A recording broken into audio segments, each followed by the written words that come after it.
పితృదేవతల ముక్తి కోసం పరితపిస్తూ వారి వారసులు హిమాలయ పర్వత శ్రేణుల్లో ఉన్న గంగోత్రి నుంచి మొదలయ్యే గంగానది దారి కోసం ఎలా ఎదురు చూస్తున్నారో అలా గౌరవ ప్రధానమంత్రి శ్రీ నరేంద్ర మోదీ గారి రాక కోసం అభివృద్ధి లేక అప్పులతో నలిగిపోతున్న ఆంధ్ర ప్రజానికం, దాష్టీకంతో దోపిడీతోటి నలుగుతున్న ఆంధ్ర ప్రజానికం, అవినీతి అప్రజాస్వామిక విధానాలతో కొట్టమిట్టాడుతున్న ఆంధ్ర ప్రజానికానికి ప్రధానమంత్రి, మన ప్రియతమ ప్రధానమంత్రి శ్రీ నరేంద్ర మోదీ గారి రాక, గంగమ్మ తల్లి భూమి మీదకు వచ్చి హిమాలయాల నుంచి భూమి మీదకు వచ్చి ఎలా సేధనిచ్చిందో మన ప్రియతమ గౌరవ ప్రధానమంత్రి శ్రీ మోదీ గారి రాక ఈ ఎన్డీఏ పునర్కలయిక 5 కోట్ల మంది ప్రజలకి ఆనందాన్ని ఇచ్చింది.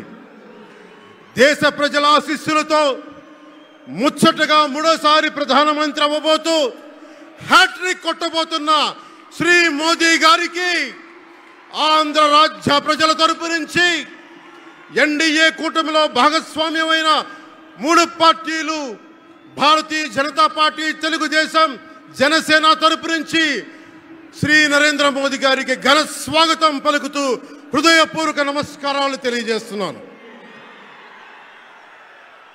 2014లో తిరుపతి బాలాజీ వెంకటేశ్వర స్వామి సాక్షిగా ఈ పొత్తు మొదలైంది. ఈ రోజున ఇక్కడ 2024లో బెజవాడ కనకదుర్గమ్మ సాక్షిగా ఈ పొత్తు వేరే రూపం తీసుకోబోతుంది. దుర్గమ్మ తల్లి స్వయంగా ఆశీర్వదిస్తుంది. ఇక్కడ ఆంధ్ర రాజధానికి అమరావతి దేదీప్యమానంగా వెలగాలని, దానికి నేను అండగా ఉన్నానని మోదీ గారు మరీ వచ్చారు ఇక్కడికి. ఒక్కసారి మన కోసం వచ్చిన మోదీ గారికి, మన కష్టాలకు భుజం కాయడానికి వచ్చిన మోదీ గారికి, 5 కోట్ల మంది ప్రజల కోసం నేను ఉన్నానని చెప్పి వచ్చిన మోదీ గారికి ఒక్కసారి బలంగా కరతాళ ధ్వనులతో ఘన స్వాగతం పలుకుదాం.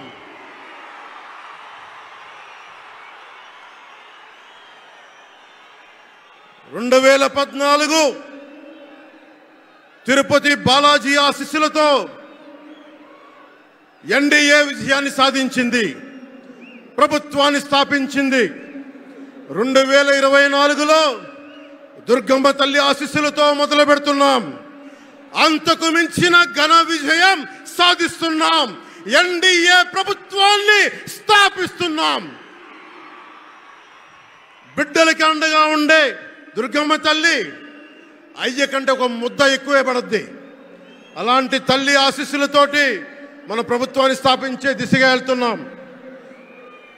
మోదీ గారు డిజిటల్ భారత్ అన్న నేపథ్యంలో దేశాన్ని మొత్తం తీసుకెళ్తా ఉంటే ఇక్కడున్న వైసీపీ ప్రభుత్వం అధికారికంగా ప్రతి చోట క్యాష్ ఎకానమీ అయిపోయింది. దేశాన్ని డిజిటలైజ్ చేద్దాం, కరప్షన్ తగ్గిద్దాం, బ్లాక్ మనీని తగ్గిద్దామంటే ఆంధ్ర రాష్ట్రంలో మటుకు బ్లాక్ మనీ ఎక్కువైపోయింది. ఉదాహరణకి సారా తీసుకుంటే, ఏరక్ వ్యాపారమే తీసుకుంటే, సంపూర్ణ మద్యపాన నిషేధం అని చెప్పి వచ్చిన వ్యక్తి ఈ రోజున మద్యాన్ని ముఖ్యమంత్రి కాదు, అతను ఒక సారా వ్యాపారి. అతను ఈ రోజున 1,13,580 కోట్ల రూపాయలు 5 సంవత్సరాల్లో అఫీషియల్గా అన్అఫీషియల్గా సేల్స్ అది పెట్టారు.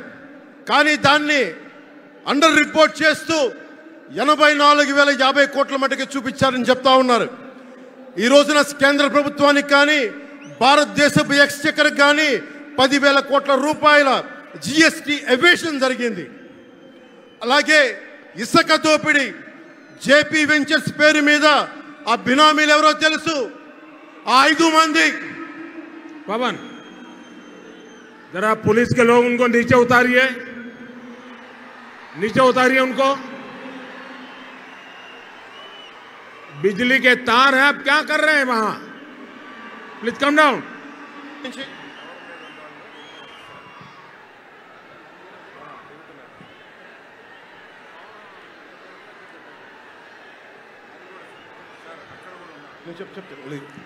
आपकी जिंदगी हमारे लिए बहुत कीमती है। प्लीज नीचे आइए। आप मीडिया वालों ने आपकी फोटो ले ली है, आप नीचे आइए।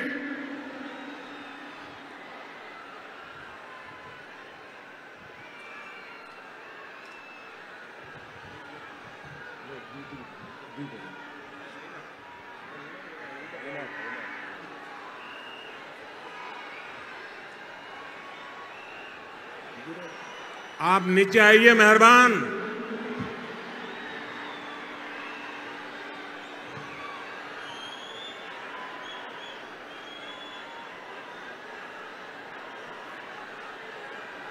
यहां जो पुलिस के लोग होंगे, इन सभी टावर पे जरा केयर करें। इसमें बिजली के तार हैं, अगर कुछ गलत हो गया तो हमारे लिए बहुत पीड़ादायक होगा।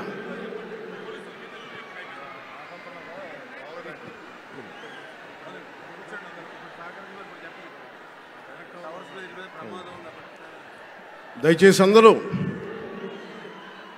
ఆ ఎలక్ట్రికల్ లైట్స్ అన్నీ ఉన్నాయి, ఎలక్ట్రికల్ కనెక్షన్స్ ఉన్నాయి. దయచేసి మీ ప్రాణాల మీద ప్రధానమంత్రి గారు ఎప్పుడు ప్రోటోకాల్ బ్రేక్ చేసి మరి మీకోసం వచ్చారు. దయచేసి వాటి మీదకి ఎక్కకండి. సభ సజావుగా జరగాలి, మీరు క్షేమంగా ఇంటికి వెళ్ళాలని ప్రధానమంత్రి మోదీ గారు కోరుకుంటూ మరి సభ కంటే ముందు వచ్చారు. ఆయన మాట్లాడగల సమయం కంటే కూడా ముందు వచ్చారు మీకోసం. దయచేసి బాబు మీరు కూడా దిగిపోయింది అక్కడి నుంచి, ఆ టవర్ నుంచి దిగిపోమ్మా. నువ్వు కూడా దిగిపో, ఆరెంజ్ చొక్కా దిగిపో, దిగిపో దిగిపో, దిగాలి దిగాలి. దయచేసి కింద ఉన్న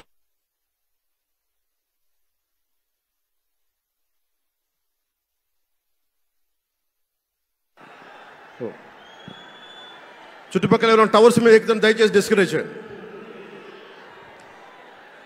జేపీ వెంచర్స్ పేరు మీద జగన్ బినామీలు దాదాపు 40,000 కోట్ల స్కామ్ ఇసుక దోచేశారు. అందరూ అడిగిన వాళ్ళని, కిషన్ అనే రిపోర్టర్ని చిత్తూరులో చంపేశారు. ఇక లా అండ్ ఆర్డర్ దృష్టికి వస్తే ఆంధ్రప్రదేశ్ హైయెస్ట్ గాంజా క్యాపిటల్ అయిపోయింది. New drug capital of India అయిపోయింది ఆంధ్రప్రదేశ్. రాజ్యసభ హోంశాఖ సహాయ మంత్రి శ్రీ అజయ్ కుమార్ మిశ్రా గారు 2019 ఒక ప్రశ్నకి సమాధానంగా 2019-2021లో 30,196 ఆడవాళ్ళు అదృశ్యమయ్యారని చెప్పి స్వయాన రిపోర్ట్ చేశారు. 7,918 మంది 18 ఏళ్లలోపు యువతులు, 22,278 మంది 18 ఏళ్ల దాటిన యువతులు. దీనికి ఒక్క స్పందన లేదు ఈ ప్రభుత్వం నుంచి. ఒకవైపు ఆత్మనిర్భర్ భారత్గా, సెల్ఫ్ రిలయంట్ భారత్గా ఎక్కడి నుంచో విదేశాల నుంచి వచ్చిన సంస్థలు భారతదేశానికి వస్తుంటే ఆంధ్రప్రదేశ్కి రావాల్సిన సంస్థలు పారిపోతూ ఉన్నాయి. 2,200 కోట్ల పెట్టుబడితో సంస్థ హైదరాబాద్ తరలిపోయింది. Amara Raja, Franklin Templeton, Reliance electric unit ఇవన్నీ ఈరోజు వెళ్ళిపోయినాయి ఆంధ్రప్రదేశ్ నుంచి. పారిశ్రామిక ప్రగతి ఒకప్పుడు 2019లో 10.24% ఉండగా ఈ రోజున -.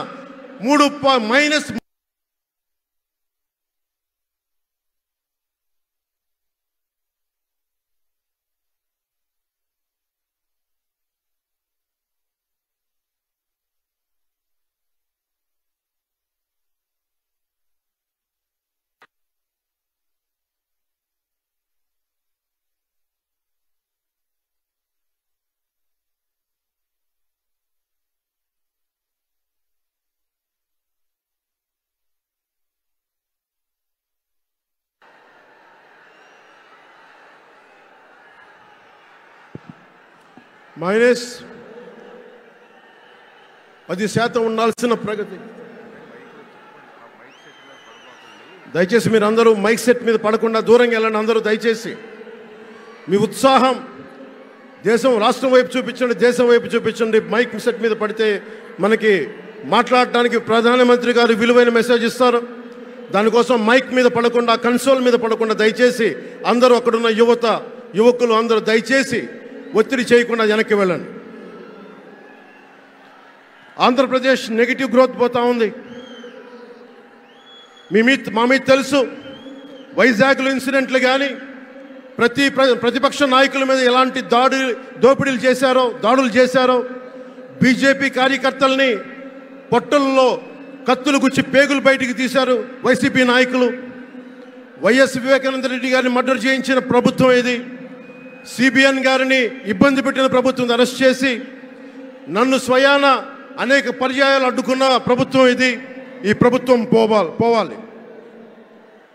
ఈ ప్రభుత్వం పోవాలంటే ఒకటే, డబ్బులు పెరిగిపోయిన జగన్కి ఎవరు అడ్డు ఆపు లేరు, నేను ఏదైనా చేయగలను అనుకుంటున్నాడు.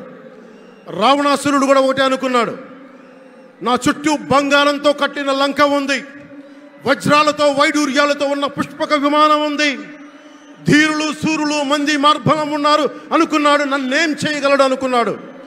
నార చీర కట్టుకొని నేల మీద నిలబడి శ్రీరాముడు బాణంతో చంపేశాడు.